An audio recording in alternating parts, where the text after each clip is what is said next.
Tam je gospod reporter Milan Sem ponovno na sledi resnice.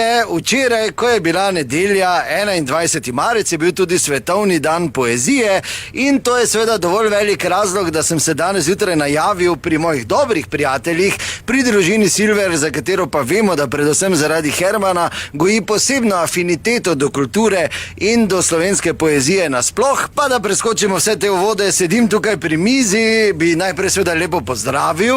Ja, zdaj, če bi samo Herman bil za, pa mi proti, ne? Te ne bi bilo... Ne bomo razšiševali, smo rekli. No, naj povem še, da sem se dogovoril z družino Silver in jim dal en izziv, ali bi lahko ta svoj praznik dali v verze, ne? In so se seveda odločili, da sprejmejo ta izziv. No, mislim, meni to ne predstavlja problem, ker jaz popoldne namesto, da bi lamp na blazino po strani vrgo, tudi kaj preberem, ne? Ja, no, se pa meni, ki samo žerem, ki sem celi blok že pojedla, bom pa tudi nekaj spravila skupaj, ja?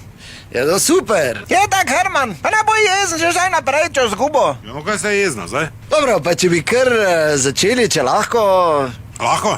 Seveda. Ko smo se v nedeljo vstali, sem mislil, da bomo vse malo pesmi brali.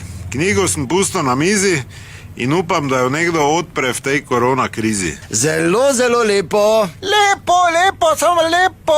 Ja, tako bi ti rekel. Zjutraj ni bilo nič lepo, ker si zvečer jedel repo. Kaj zdaj sem jaz spet? Ne, to je vmes bilo Ja, samo. pa ne vmes, ti v verzih odgovori. Že zjutraj sem ti lepo rekla, ko malemu sem jajce pekla. Predno sem talere pomila, sem si en mali sendvič naredila. Herman, to pa kar izziv zdaj vidim, ne? Ja, tako prezgodni izliv. Kaj boš nehala? Jaz ne bi več šel. Ne, kar, Herman, to je taki pravi battle, zdaj super, ja? Tak se meni, škoda si na dieti, a na hlačah imaš vedno gumb podpeti. Ko si po noči vstala, si za mizo sedla in 8 mini krofov si pojedla. Mehur, imam prehlaje. Kaj boš odgovarjala v verzih ali kaj boš? Ko sem mislila knjigo v roke vzeti, je 11 ura bila spet in se mi je že fejs mudilo, ker v nedeljo mora biti točno kosilo. Čeprav smo imela lep dogovor, pač vedno najdeš ti izgovor. Namesto da bi pesmi brala, si na knjigo pisker z juho dala. A tak?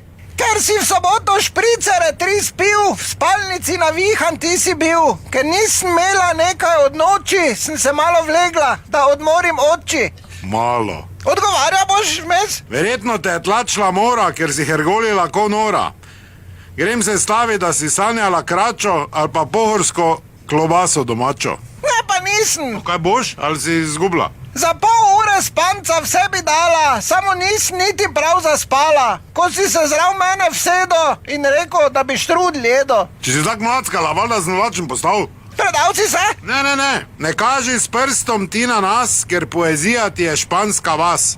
Pesmi brala ti bi iz navade, če bi Minati bil iz čokolade. Herman, ja, bravo. Ja, to pa mislim, da je zdaj zaključek. Ne, čakaj samo malo, da najdem rimo za verit. Ne, dobro, gospa Silver, bilo je v redu. Jaz bi se zahvalil, res odlično sta kovala rime. To je bilo torej to, spomin na svetovni dan poezije pri Silverjevih, do naslednjič ne pozabite, resnica ni plenica, pa vendar marsikomu smrdi. Samo toliko, da žvedo, Ivan Minati je bil iz konic, ne pa iz čokolade.